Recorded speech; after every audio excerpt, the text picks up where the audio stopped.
Welcome back to Quarantine Apologetics, defending the faith while under lockdown. I'm Alan Roll.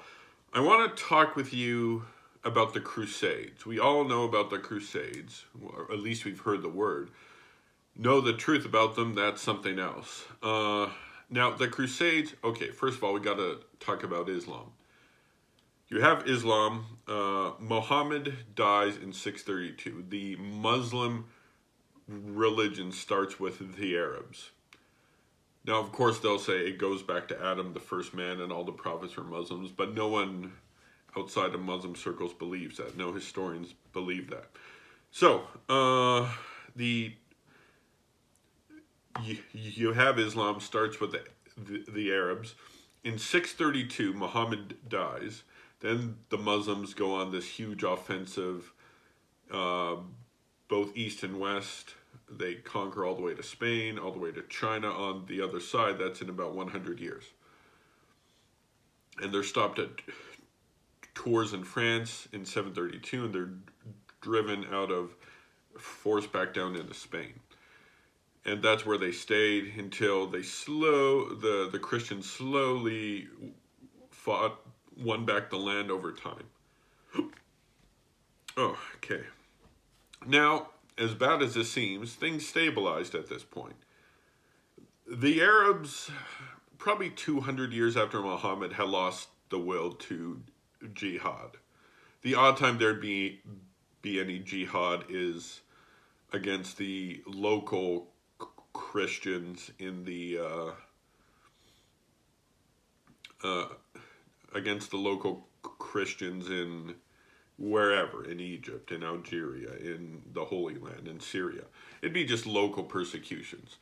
But by the time you got the year 1000, things were stable. You had the Arabs in control, the Fatimids in Egypt. They were a Shia Muslim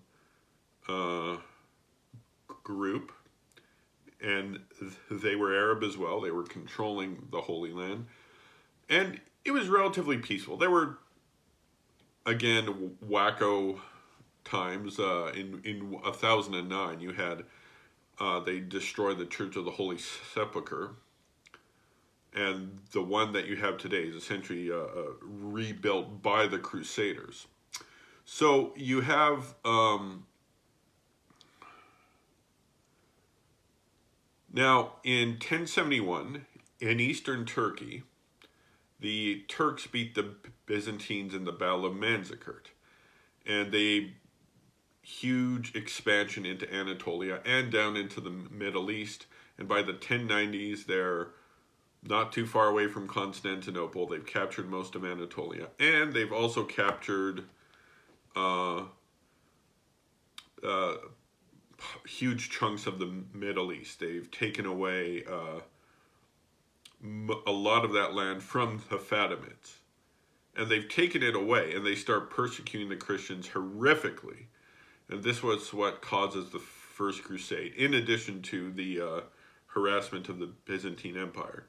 So when the Crusaders sacked Antioch in 1097, I think, it was against the Turks, not the Arabs.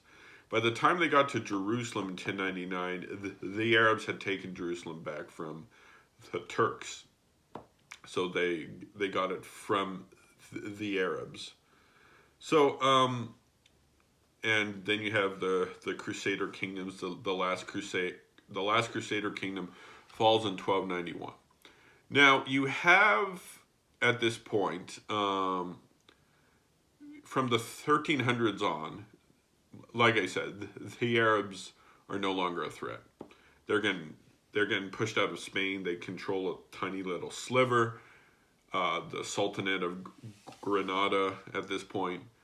But you have the Turks, who are in the east and winning. They own pretty much all of Anatolia, and eventually they go by Constantinople and start to conquer all of Greece. And then Manuel II, I think it was Manuel II, he was able to negotiate to get Greece back from the Turks. Believe it or not, there were some Turkish sultans who were friendly with the Byzantine Empire.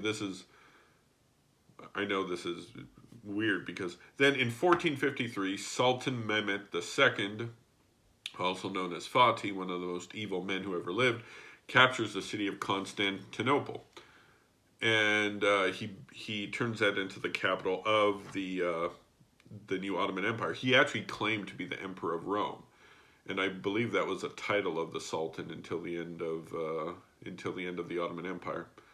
So you have,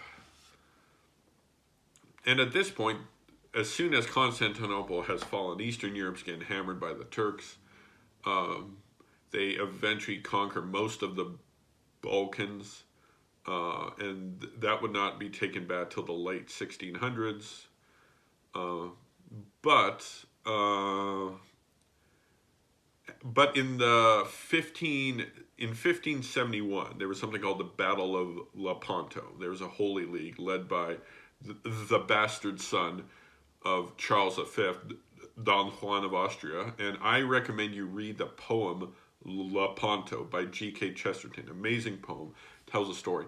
But that's pretty much the last crusade. In the 1400s, there were a few crusades against the Turks. The Crusade of Nicopolis, the Crusade of Varna, all of these failed. And then you have the Battle of Lepanto. Pius V sanctioned it as a crusade. He gave the traditional plenary indulgence. And the Holy League smashed the Turks. And all of Europe was happy. Even the Protestant countries were like, whew, you know. But that was... so the Crusades can be seen as largely... There was some Arabs in there. Although Saladin was not an Arab himself. He was Kurdish.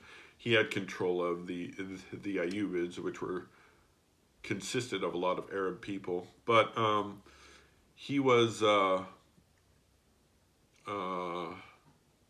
so it's mainly against the Turks. The Turks have always been the enemies of Jesus Christ. I interviewed a Turk on this channel, Daria Little, who had converted to Christianity. She's Catholic. She loves Jesus Christ. She loves the Blessed Mother. She's got a great book, a great story. You get to learn a lot about Turkey in that book. But yeah, no, the Turks were... That's the thing a lot of people don't know. The Crusades were majority against Turks because the Turks were way better at jihad than the Arabs. Like you had the Arabs 200 years after that, they're a shell of their former self after Muhammad. But the Turks, from the Battle of Manzikert until pretty much the mid 1600s, they are jihading, and they would have continued to jihad if their empire had not powered out. And it lost power because the Portuguese had opened up Goa in India as a trading port, and a lot of the trade went through there. And so that kind of drained Constantinople of a lot of its revenue, and therefore it lost a lot of power. Now the Turks have been, last 100 or so years, have been taking control of these radical secularists. There's still devout Muslims there, but they don't really have any power anymore. So, yeah, that's a little tidbit about the Crusades. I hope you've enjoyed this. God bless.